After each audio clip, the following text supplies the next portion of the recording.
Om Swastiastu. Baik, kembali lagi bersama kami Taksu Poleng. Ya, kali ini kita lengkap bertiga nih. Ya. Tumben nih kita bertiga, di mana sekarang ini dapat dengar berita nih yang lagi viral Di media sosial, ya. Tempatnya sih di Bali ya, di Waterblue yang daerah Suduwe yang di mana itu menjadi tempat yang untuk pariwisata, yang tempat yang menjadi tujuan gini ya, tamu-tamu biasanya turis-turis. Di mana ini ada kejadian yang ya gimana ya, viral sekali di medsos, di mana di Waterblue itu kan ada karang-karang. Nah, di sana ada sih di medsos diceritakan ada oknum yang memasang kalau bisa dibilang patung atau ya, patung. Kalau arsy kan yang udah diginiin ya, patung kalau bisa dibilang Ratu Kidul yang dibilang atau Roro Kidul, nggak tahu nih, Kanjeng Kidul. Ya mungkin ini sesuatu yang sudah dibahas banyak di medsos. Nah, kira-kira kita sih pengennya kita mengomentari dari sisi beli jeru nanti gimana, artinya apa yang bisa kita ambil hikmahnya dari kejadian ini gitu. Nah, menurut beli jeru nih, untuk fenomena ini mungkin benar atau salahnya untuk peletakan patung ini gimana nih beli jeru? Jadi gini beli Jarot, kalau masalah fenomena peletakan patung ya, kita bisa katakan patung karena ada perbedaan antara patung dan arca. Kalau ada perbedaannya beli jeru di Bali ya. Kalau patung itu adalah bisa dikatakan hanya hiasan seperti beli. Jadi bisa dikatakan adalah suatu dekor atau seni rupa lah beli. Kalau arca itu patung yang sudah ada upacara, baik itu pemasupati atau bahasa Indonesianya inisiasi lah atau penitipan. Jadi seperti ini beli, bahwa kalau di Bali mengacu pada fenomena itu ada dua sudut pandang yang harus kita lihat dari ini. Jadi kalau kita melihat di Bali itu ada yang namanya etika dan estetika. Estetika kita berbicara masalah seni. Kalau kita berbicara masalah seni, fenomena itu atau tanda kutip oknum yang memasang patung itu tidak salah kalau kita berbicara masalah seni.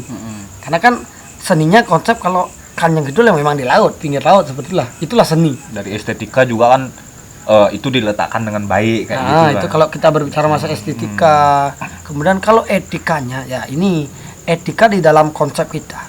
Tradisi agama Hindu yang ada di Bali itu ada istilahnya step by step atau prosedur yang harus kita lalui untuk melakukan atau istilahnya membuat suatu patung supaya bisa menjadi arca sebagai tempat istilahnya kita titik konsentrasi untuk mendekatkan diri atau memuja Maha Kuasa beliau dalam manifestasi sebagai Kanjeng Kidul seperti itu beli. Jadi di sana sangat jelas disebutkan di dalam lontar yang namanya Dewa Tatu beli ya. Dalam konsep lontar Dewa Tatu ini istilahnya bisa dikatakan adalah ageman atau dasar membuat kita baik itu pelinggih, arca dan lain sebagainya. Di sana dikatakan yenane prahyangan dan mendaging akah pedagingan nurut dewa umah ningin. Jadi bisa dikatakan bahwa jika ada prahyangan baik itu tugu, arca dan lain sebagainya tanpa memiliki yang namanya akah pedagingan, kita di Bali tahu yang namanya catu. Kemudian ada namanya akah daging. Ya. Jadi apabila ada yang namanya prahyangan, baik itu seperti katakan tadi ada pelinggih, ada peletakan patung, tanpa memiliki yang namanya akah pedagingan, kemudian tidak diproses secara benar, jadi nurut dewa umah ningin. Jadi itu bukan manifestasi daripada dewa itu sendiri. Jadi bisa dikatakan adalah bisa buta atau bahkan roh bangsa jin yang memasuki patung itu. Jadi itu tidak bisa disebutkan arca. Jadi untuk patung itu bisa dikatakan sebagai arca, perlu yang namanya proses. Jadi ada namanya astakosali bagaimana kita membuat dasarnya, bagaimana kita membuat yang namanya upekarinya diatur di dalam hari baiknya bagaimana, kemudian cara memuja, karena itu sebagai nantinya sebagai titik konsentrasi kita, dan kemudian Tuhan akan menurunkan yang namanya anugerah melalui media seperti itu. Ada media. Jadi kalau Tuhan itu maha suci, kemudian media ini tidak disucikan, tidak akan nyambung sebagai perantara doa kita seperti itu. Berarti sah-sah aja beli jodoh kalian meletakkan patung kita lihat dari konsep seninya. Ya. Tapi kalau kita konsep ke arcanya, spiritualnya itu kurang tepat rasanya. Kurang tepat, sangat kurang tepat, benar-benar. Nah, kebetulan juga yang dari kejadian ini yang di di patung yang dipasang diletakkan di sana itu kan berwujud Ratu Kidul, sosok Kanjeng Kidul kan dulu ya. Ya. Nah, kira-kira yang misalnya patung itu berwujud seperti itu. Misalnya kalau secara step by step yang tadi Jero jelaskan itu salah, apakah beliau itu yang langsung menyalahkan atau misalnya ada sosok-sosok lain yang ikut campur artinya? Oh, jadi gini, bahwa apabila sebenarnya kita mengelingkan seperti fenomena itu Kanjeng Kidul, kemudian ada proses upacaranya yang tidak benar, apakah beliau itu yang akan menyalahkan seperti itu? Ini adalah ada konsep seperti ini. Kita ibarat tawon lah atau lebah. Jadi kita sudah menyiapkan tempat lebah. Itu lebah itu pasti karena tangan saya ibaratkan lebah itu adalah Buddha loh.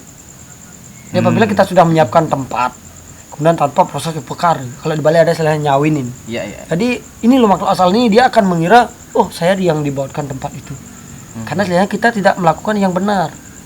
Proses kenapa saya katakan seperti itu? Ini kan patung dibuat daripada semen. Ya. Semen itu bahan material daripada ada pasir. Kemudian kita tidak tahu pasir itu bisa dikencingin oleh anjing. Iya. Dan lain sebagainya. Kemudian mungkin di saat pengiriman diloncatin oleh tukang kirimnya dan lain sebagainya. Atau kita ngambil bahannya di mana kita ada nggak tahu. Ada di mana itu nggak tahu. Jadi secara konsep spiritual itu sudah yang namanya kotor. Jadi itu proses pembersihan harus. Kalau kotor kita lingihkan tanpa proses pembersihan, otomatis yang memasuki juga kotor. Inilah yang mengakibatkan butuh-butuh itu masuk seperti itu. Jadi bagaimana konsepnya? Karena kita di Bali kan mengenal yang namanya pelinggih. Kemudian tradisi kita agama Hindu di Bali. Kita berbicara tradisi agama kita Hindu di Bali bukan era 20-an. Kita berbicara masalah zaman kerajaan. Di Bali tidak mengenal yang namanya Kanjeng Kidul. Yeah. Kita berbicara masalah bukan era tahun 2000-an. Kita berbicara jauh ke belakang. Jadi bagaimana konsep kita jika kita ingin melinggikan? Jadi itu sah saja. Tetapi ikutin yang namanya prosedur bagaimana kita adat secara Bali. Kenapa saya katakan seperti itu? Karena ibarat agama Hindu kan ada istilahnya perbuatan daripada India. Kemudian India ada yang namanya kuil Brahma. Kemudian ada yang namanya kuil Siwa. Ada yang namanya Lingga Yoni. Di saat dibawa ke Bali, diadopsi oleh leluhur di Bali, disebarkan di Bali, dia akan mengikuti yang namanya tradisi Bali. Inilah yang membedakan bagaimana agama Hindu yang ada di luar Bali kemudian di Bali. Yang dipuja sama, tetapi ada proses cara pemujaan yang berbeda seperti itu. Sesuai dengan pakem di mana adat istiadat itu berada. Jadi jika kita ingin melingihkan yang namanya arce Kanjeng Kidul, itu sah saja kalau menurut yang pribadi. Karena tidak ada satupun manusia berhak membatasi manusia itu sendiri untuk mencari Tuhan. Karena Tuhan itu adalah rasa. Rasa. Jadi yang benar salahnya mencari Tuhan itu adalah konsep yang namanya buku. Ada disebut dengan lontar dan kitab suci. Ini loh. Jadi benar salah ukuran kita mencari Tuhan itu tergantung buku. Kalau rasa itu sulit digali. Pakemnya ada. Ya, pakemnya aja. Itu kalau rasa itu sulit. Namanya juga rasa. Jadi saya katakan bahwa tidak ada satupun manusia berhak menghakimi manusia itu mencari Tuhan. Mungkin ibu itu percaya beliau bahwa manifestasi Tuhan dalam konsep rezeki sebagai sosok Kanjeng Kidul. Kemudian ibu itu memuja sebagai perantara dia untuk mendekatkan diri kepada Tuhan, itu sah-sah saja. Asalkan tidak keluar daripada pakem adat istiadat, meninggalkan yang namanya tradisi kita di Bali. Itu juga kita lihat kalau di beberapa pura-pura kita juga Jero ya. Banyak yang melinggikan juga sosok Kanjeng Kidul. Seperti di Sidara Rupa negara Hotel Ina Bali Bed juga ada. Jadi banyak lah. Mungkin kalau memang itu diproses secara benar, upacara sangat benar, itu sah-sah aja Jero ya. Karena saya ibarat gini beli diri bahwa yang ibaratkan seperti kita menyayangi, anggaplah ibu orang lain sebetulnya. Kita menyayangi ibu orang lain, mengasihi ibu orang lain, itu sah-sah saja. Asalkan kita tidak melupakan ibu kita sendiri. Contoh saya analogikan seperti itu. Karena kenapa? Kita di Bali yang mengenal yang namanya Dewa Baruna. Tuh yang Baruna sebagai penguasa samudra. Kemudian inilah dari Tuhan, kemudian menurut manifestasi sebagai dewa disebut Yang Barunu. Kemudian Yang Barunu lagi yang mempunyai seperti bisa dikatakan adalah perbawa beliau, atau bisa dikatakan adalah bakta beliau yang istilahnya sudah mencapai alam kedewataan. Kalau di Bali itu adalah Ratu Gede dalam samudra. Itu Ratu Gede, Mas Pencaleng nama lain beliau. Inilah kalau kita tradisi di Bali. Jadi kalau kita ingin memuja Kanjeng Kidul itu sah saja, asalkan kita tidak melupakan apa itu tradisi kita di Bali sebetulnya. Kalau kita bisa memuja Yang Barunu, Kanjeng Kidul, itu sah saja. Nah, kalau Beli Jero sempat melihat videonya juga kan, mungkin di sana sih dikatakan atau ngerausin gitu modelnya kan, trans lah, sosok ibu itu, bahwa dibilang itu bukan wilayahnya beliau gitu loh, karena Bali itu ya Bali, Jawa itu ya Jawa. Nah, beda tradisi ya. Kalau bisa dibilang sih ada benarnya juga kan, karena seperti yang tadi Beli Jero jelaskan, adat istiadat kita itu memang berbeda gitu loh, biarpun ada benang merah yang sama gitu loh, yang menghubungkan kita antara Nusantara gitu. Nah, menyikapi hal itu Jero, kalau di Bali itu, kalau misal ada benarnya juga kan, yang menguasai sebenarnya di sini tuh kan kita nggak mengenal namanya Kanjeng Kidul. Kalau kita berbicara masalah ke belakang lah. Jadi sebenarnya sebenarnya memang ada seperti itu, artinya di Bali yang beda penguasanya kayak gitu. Jadi gini Bli, bahwa itu bisa dikatakan adalah memiliki yang namanya batas teritorial ya. Contoh kita berbicara masalah di Jawa. Jadi masyarakat Jawa, kerajaan Selah Kejawen, beliau meyakini bahwa penguasa daripada laut itu adalah Kanjeng Kidul. Ya. Kemudian paham kita di Bali. Bali kita yang menguasai namanya lautan itu adalah Ratu Gede dalam samudra. Kemudian paham daripada Weda yang mengalir ke Bali dan menyatukan antara Nusantara dengan Bali. Yang menguasai lautan itu adalah Yang Barunu. Jadi ini secara universal, secara globalnya. Secara universal. Kemudian cara universal ini dipilah-pilah lagi seperti itu. Jadi setiap desa itu memiliki nama khusus untuk menyebutkan hal-hal itu seperti itu. Tapi yang menjadi pakemnya itu adalah alam itu sendiri. Alam kan. itu tersendiri. Anggap samudra gitu menjadi, karena Ratu Kidul kan di pantai selatan. Benar. Kayak gitu kan. Anggaplah kalau secara global kita omongin nih, kalau di Yunani yang dewa-dewa Poseidon yang tetap aja yang dia menguasai lautan. Kalau kita mengenal Dewa Indra penguasa petir, di sana Zeus dibilang kan, seperti itu. Jadi loh, mungkin ibarat gini Bli, seperti matahari lah Bli ya. Mungkin matahari kalau di Bali disebut dengan Matanai, mungkin di Jawa Timur disebut dengan Srengenge, ada disebut dengan San. Jadi beda nama tapi itu satu wujudnya loh. Satu wujudnya. Kita mengacu ke alam juga itu alam sendiri. aja. Nah, tadi Jero kan menjelaskan itu masing-masing teritorial gitu. Benar. Berarti ada benernya juga yang apa yang dikatakan ibu itu, bahwa misalnya Ratu Kidul itu nggak mungkin dibawa di Bali karena yang berkuasa itu berbeda. Nah, sedangkan di Bali itu banyak yang artinya kayak yang tadi Beli Jarot jelaskan, di Bali Beach ada yang ngelinggihang Ratu Kidul kayak gitu. Ada kamar khusus. Ada kamar khususnya. Nah, misalnya kalau melinggihkan itu di Bali kan karena ada penguasanya, apakah beliau itu misalnya kalau kita sembahyang atau misalnya memanggil memohon memanggil beliau itu, apakah beliau itu berhak kesini gitu, karena penguasanya itu beda gitu loh. Jadi pertama masalah ini dulu, apakah boleh atau tidak itu orang Jadi apakah kita boleh melinggihkan atau memuja Kanjeng Kidul kita di Bali? Boleh, itu sah saja. Asalkan kita ikut yang namanya pakem-pakemnya. Bagaimana istilahnya step by step jika kita ingin melinggihkan. Mungkin kita bisa inovasi atau kita bisa gabungkan antara bagaimana mungkin karena itu berasal daripada Jawa dulunya, kemudian bagaimana orang Jawa memuja beliau. Kita bisa adopsi istilahnya, kita mempasupati atau istilahnya memelapasin bahasa Balinya, melapasin arca itu lewat yang namanya bagaimana Banten yang di Jawa menggunakan yang mesej saja. Kan ada yang namanya kembang setaman, ada bunga mawar, bunga putih dan lain sebagainya, ada tumpengan. Kemudian kita mix dengan yang ada di Bali. Bagaimana juga di Bali ada yang namanya prasisi dur mengali ulap ngambi, ada torek urip-urip dan lain sebagainya. Jika kita ini mix kan, ini malah akan membuat arca itu semakin memiliki energi yang besar. Kemudian itu yang pertama. Jadi saya garis bawahi bahwa itu boleh-boleh aja kita di Bali memuja beliau, itu sah saja. Seperti saya katakan tadi, tidak ada satupun manusia berhak menghakimi manusia mencari Tuhan seperti itu beliau. Kemudian apakah beliau bisa dipanggil dari Bali sedangkan punya batas teritorial masing-masing? Nah, jadi seperti ini beli bahwa beliau memiliki batas teritorial seperti kekuasaan lah. Mungkin Kanjeng Kidul menguasai yang diyakini di Parangtritis sebagai pintu masuknya. Iya.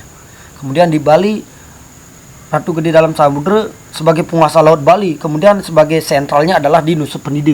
Sebagai sentral lah bisa dikatakan tiang. Kemudian apakah beliau bisa dipanggil dari Bali sedangkan beliau sebagai penguasanya di Bali sudah ada? Ini boleh, ini bisa. Kenapa? Karena beliau memiliki sifat yang hampir sama dengan Tuhan. Ingat, sifat hampir sama, jadi bukan Tuhan. Contohnya hampir sama itu adalah ada sifat Tuhan atite watemana anegate, tahu yang dulu sekarang akan datang. Begitupun juga beliau, baik itu Kanjeng Kidul, Ratu Gede, beliau tahu yang dulu sudah terjadi, sekarang dan bahkan yang akan datang. Beliau tahu.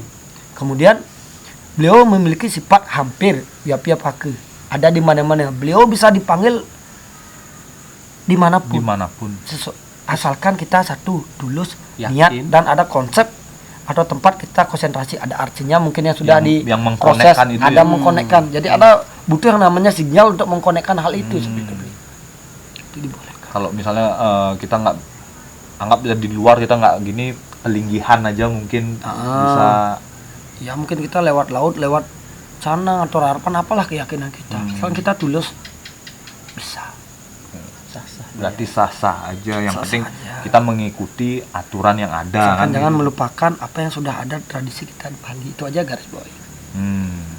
Supaya kita tidak mengambil budaya-budaya luar, tetapi kita lupa dengan apa yang sudah diwarisi oleh leluhur kita. Artinya kita boleh percaya dengan hal lain di luar dengan konsep kita, cuma tidak melupakan jati diri kita, di mana kita berada kan. Jadi kita harus istilahnya runut ini. Kita harus runut garis merahnya. Kita percaya dengan Kanjeng Kidul sebagai penguasa laut untuk memberikan kemakmuran, itu saja. Kita percaya Ratu Gede Dalam Samudra, itu sah saja. Kemudian di atas beliau ada namanya Yang Baruna. Ingat, dari semua konsep ini ujungnya sekali adalah Tuhan itu sendiri. Ini loh runutnya kita. Dari Tuhan memanifestasikan diri dari Yang Baruna kemudian untuk menjalankan tugasnya, karena terlalu luas beliau memiliki yang namanya bawahan-bawahan dan lain sebagainya. Jadi istilahnya jangan mentuhankan itu, kalau mendewakan iya, mentuhankan jangan. Ini Tuhan ada beda konsep. Beda tempat. Itu tidak bisa diganggu gugat, itu tidak absolut. terpikirkan ya. Mungkin ada lagi pertanyaan itu. Beli jarak. Kira-kira mungkin ya segitu pemahaman yang bisa kita berikan ya. Iya. Kita ambil dulu ya. Kita ambil hikmahnya. Kita sebenarnya nggak bisa seperti yang tadi Jeru jelaskan, kita nggak bisa mempakemkan mana yang benar, mana yang salah kayak gitu. Tergantung sudut pandang kita menilai dari mana. Itu juga tergantung dari kepercayaannya beli ya, istilahnya rasa, benar. keyakinan juga ya. Jadi gini Didi, fenomena itu istilahnya kita simpulkan. Fenomena itu bisa kita lihat dari dua sisi. Dari satu sisi, kalau masalah seni itu sah saja, asalkan dapat izin daripada pengempong desa, kemudian ada parisade dan lain sebagainya. Dari spiritual itu keliru. Kemudian apa yang dapat kita petik dari ini? Dari fenomena ini, kita sebagai masyarakat Bali, kita lebih care, lebih peduli. Oh, ternyata kita punya kok warisan leluhur yang mengayomi atau menguasai laut.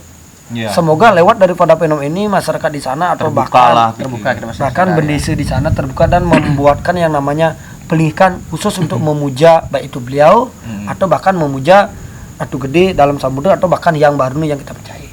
Untuk penguasa lautan ya. Ya, terkadang Tuhan memberikan suatu cobaan untuk kita ingat loh. Kadang hal-hal seperti ini selalu terjadi mungkin untuk membukakan pikiran kita untuk yang lain juga kan. Coba tidak ada fenomena ini, mungkin masyarakat kita tidak peduli dengan apa penguasa laut. Mungkin masih bingung emang kita mengenal dengan sosok Ratu Kidul di Bali kayak gitu kan. Mungkin sah-sah bang nak muluk itu. Mungkin itu teman-teman. Jadi untuk masalah Kanjeng Kidul mungkin suatu saat kita akan bahas bahas bagaimana sosok beliau, kenapa beliau dikatakan sebagai penguasa laut pantai selatan, apa bedanya Kanjeng Kidul, Roro Kidul dan sebagainya. Nah, mudah-mudahan juga nih mungkin nanti siapa tahu nih ada yang mengajak kita untuk diskusi mengenai, karena kita kan anggap terlalu minim untuk mengetahui hal itu kan. Benar-benar. Ya mungkin nanti teman-teman siapa tahu ya ada yang lebih mengenal, mungkin kita bisa diundang diajak Ya, bisa sharing aja ya. Karena ini kan salah satu juga budaya di Nusantara, ya. benar, ya. Budaya Nusantara yang Perlu kita kembangkan juga Perlu, ya, pelajari juga. untuk diperkenalkan. Intinya beliau tuh memang benar-benar ada. Kenapa? Karena tokoh-tokoh spiritual Indonesia dulu ada istilahnya benang merah. Beliau bahkan presiden pertama Indonesia. Iya, banyak yang Ada benang merah, kemudian sampai istilahnya Prabu Siliwangi ada benang merah juga dengan beliau. Jadi kita ingin mengungkap bagaimana sosok beliau sehingga raja dan bahkan presiden kita pertama memiliki hubungan khusus dengan sosok beliau. Pasti ada sesuatu yang Iya, istimewa lah. Mungkin lain kali kita ungkap lebih jauh ya. Ya, mudah-mudahan nanti ada teman-teman yang lebih tahu dari kita bisa diundang untuk diskusi kan. Mungkin teman-teman Mungkin teman-teman itu saja dari kami, penjelasan dari kami, mudah-mudahan bisa bermanfaat. Mungkin juga bagi teman-teman yang mungkin yang memiliki referensi lebih, memiliki pemahaman yang lebih, mari kita sharing di sini. Sharing di sini untuk membuka wawasan juga. Nah, mungkin akhir kata, mungkin teman-teman ingat like, share, dan subscribe channel kami agar kami terus bisa berkarya. Mungkin akhir kata beli juru, mungkin ada kata-kata mutiara. lebih baik kita mati dalam sudharma kita sendiri daripada kita hidup dalam sudharma orang lain. Mungkin kita akhir kata kita tutup dengan Parma Santi. Om Santi Santi Santi. Om.